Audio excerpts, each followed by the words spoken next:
La République du Congo est à 9 mois de la présidentielle prévue pour mars 2026. L'occasion pour nous d'accueillir Thierry Mongala. Bonsoir. Bonsoir. Vous êtes ministre de la Communication et des Médias et porte-parole du gouvernement congolais. Un mot pour commencer sur cet accord préliminaire de paix entre la RDC et le Rwanda. On ne vous a pas beaucoup entendu sur ce conflit de vos voisins.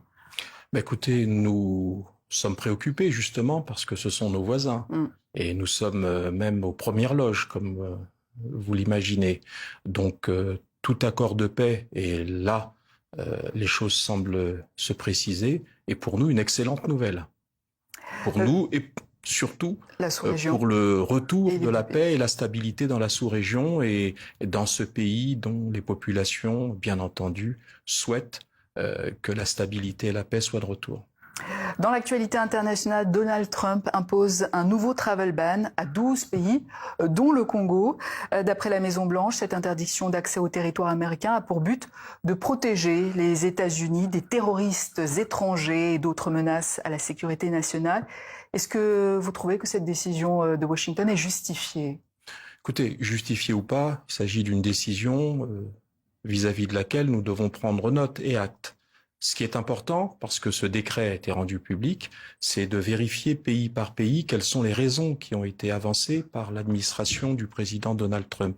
Pour ce qui concerne notre pays, il s'agit exclusivement, je dis bien exclusivement, du niveau de dépassement, du taux de dépassement de la durée de séjour de nos compatriotes aux États-Unis qui ont bénéficié de visas. Et parfois, même du refus de certains d'entre eux de quitter le pays après l'expiration du visa. Donc, comme vous l'imaginez bien, il s'agit de comportements, d'attitudes qu'ils ne peuvent pas être gérés par un gouvernement. Ce que nous constatons, c'est que cette mesure, qui est une mesure générale, qui touche l'ensemble de notre population et qui peut pénaliser ceux de nos compatriotes qui ont des projets d'études, qui ont des projets professionnels ou d'entreprise, ou qui tout simplement ont des projets de vie et voudraient aller aux États-Unis, eh bien tous ces compatriotes doivent pouvoir retrouver la capacité, la possibilité d'aller aux États-Unis. Et donc le gouvernement est entré en relation avec l'ambassade des États-Unis et avec l'administration du président Trump à Washington, de manière à ce que lors de la prochaine évaluation, qui est prévue, je crois, entre 60 et 90 jours, le Congo soit retiré de cette liste. Alors le Tchad, de son côté, a décidé d'appliquer la réciprocité pour le moment. Donc vous, suspendre les visas américains, c'est pas un choix que vous comptez faire dans les prochaines semaines, par exemple? Je viens de vous le dire, il s'agit d'un pays ami. Il s'agit pour nous plutôt dans le cadre d'un climat apaisé de trouver une solution qui permette à nos compatriotes, parce que nous pensons d'abord à nos compatriotes qui sont lésés ou qui sont pénalisés par cette mesure, bien lever le plus tôt possible cette mesure. Dans l'actualité congolaise, en matière de corruption, en 2023, le président Sassou déclarait « Le verre est dans le fruit, nous devons le détruire ». Que répondez-vous à ceux qui disent que le verre est toujours là, niché dans les hautes sphères, justement? Bon, là, il s'agit d'une imputation que vous exprimez. La question aujourd'hui, c'est qu'il y a... Il y a des faits. Je dis simplement que c'est une imputation. Je pense par exemple, Monsieur le ministre, à l'affaire Dongou Zidane. C'était en avril dernier. Ce cadre au Trésor public a détourné plusieurs centaines de millions de francs CFA. En dépit d'un mandat d'arrêt, il a quitté le territoire congolais et est actuellement en France. Il y a aussi des enquêtes internationales qui visent toujours la famille présidentielle. Est-ce que des actes ont été posés? Madame, sur l'affaire dont vous parlez, le mandat d'arrêt est une chose, est un acte juridique.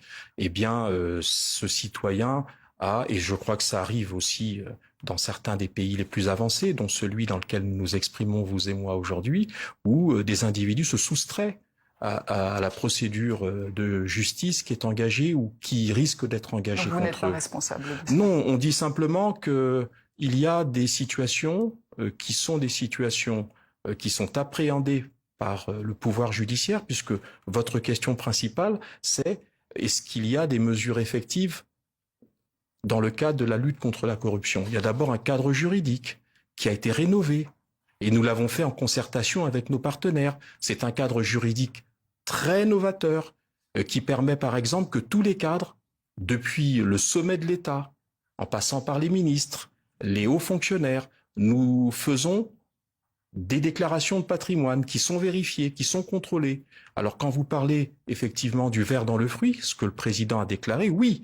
Et les mesures qui ont été prises préalablement par le président suite à cette grande déclaration qui a marqué l'opinion, c'est de nettoyer, excusez-moi l'expression, la haute magistrature. Il y a eu un conseil supérieur de la magistrature parce qu'avant de nettoyer ou d'extraire ou d'extirper le ver du fruit, il faut que celui qui va nettoyer, extirper le ver, soit lui-même exempt de tout reproche. Et c'est le magistrat. Ce sont les magistrats. Donc, ce travail préalable est fait. Eh bien, nous pensons que dans les mois, les années qui viennent, il y aura une prise en main qui permette de lutter avec plus d'efficacité contre la corruption. En matière de santé, cette fois, c'était une aussi des priorités du gouvernement. Pourtant, 3 hôpitaux généraux de Pointe-Noire sont en grève. Les grévistes réclament 3 mois d'impayés de 2024. Certains malades déjà hospitalisés ont été obligés de quitter l'hôpital. Aujourd'hui, il n'y a donc plus d'hôpital fonctionnel, d'hôpital public fonctionnel dans la capitale économique. Comment sortir de l'impasse? Bon, ben c'est un mouvement social. Vous savez comment se passent les mouvements sociaux. Il y a toujours une frange un peu maximaliste qui prend des mesures qui consistent à mettre la pression sur les pouvoirs publics. Je crois que les choses se mettront en place. Nous avons l'habitude, le ministère du Travail a l'habitude de gérer ce type de conflit et je crois que les choses se mettront en place. Alors vous parlez de l'offre hospitalière. Vous me permettrez juste une petite incidente. Il faut savoir que le président de la République a initié un important programme de construction d'hôpitaux généraux avec des plateaux techniques qui sont tout à fait aux normes et conformes aux exigences des patients. Il y a d'ici quelques mois une inauguration attendue de certains hôpitaux généraux. Il y a à Brazzaville un hôpital à Hadjiri qui est un hôpital de niveau absolument important, de niveau très correct. Donc non, l'offre de santé est une offre qui augmente dans notre pays de plus en plus. Maintenant, vous me permettrez de dire que dans un climat social qui est un climat parfois tendu, il puisse y avoir quelques agents, quelques personnels qui engagent des mouvements de grève. Mais comme je vous l'ai dit, il y a une nécessité de discuter. Le gouvernement discute déjà avec les partenaires sociaux concernés. Justement, en matière de climat social, comment se fait-il, Monsieur le ministre, que les manifestations ne sont toujours pas autorisées en 2025 au Congo, qu'elles sont dispersées, voire réprimées parfois, que certains opposants politiques sont emprisonnés encore aujourd'hui? Il n'y a pas d'opposants politiques emprisonnés, madame. Il y a Je pense à Paulin Makaya, par exemple. Paulin Makaya? Oui. Ah, je ne crois pas que Paulin Makaya soit emprisonné. Je me demande même s'il est présent au Congo. Et Jean-Marie Mokoko? Ah bon, parce que non, Paulin Makaya n'est pas emprisonné. Je crois qu'il est en Europe. Enfin, il me semble. Hein. Bon, Jean-Marie Michel Mokoko, dont vous parlez, n'est pas emprisonné parce qu'il est un homme politique. Il est emprisonné, condamné. Parce que quand on parle d'emprisonnement, c'est suite à une condamnation de 20 ans de prison pour des infractions qui ont été caractérisées par la justice et condamné de manière définitive. Il n'est pas condamné parce qu'il est un prisonnier politique, il est condamné parce qu'il a commis des infractions pénales. Et qu'en est-il de la liberté de manifester qui est inscrite dans la Constitution? Madame, si aujourd'hui vous avez cité l'année 2025, je vous invite à aller sur les réseaux sociaux qui parlent de l'actualité congolaise, vous verrez qu'il n'y a aucune manifestation réprimée. Vous verrez même qu'il y a une très grande liberté de ton qui est utilisée par celles et ceux de nos compatriotes qui veulent contester. Est-ce qu'ils sont autorisés à manifester? Ils le font quand ils le demandent. Madame, ils le font à visage découvert et ils manifestent. Et d'ailleurs, comme je vous l'ai dit, ils se filment en manifestant. Il n'y a aucune répression en matière de liberté de manifestation. Et ils ont le droit de manifester. Ils ont le droit de manifester.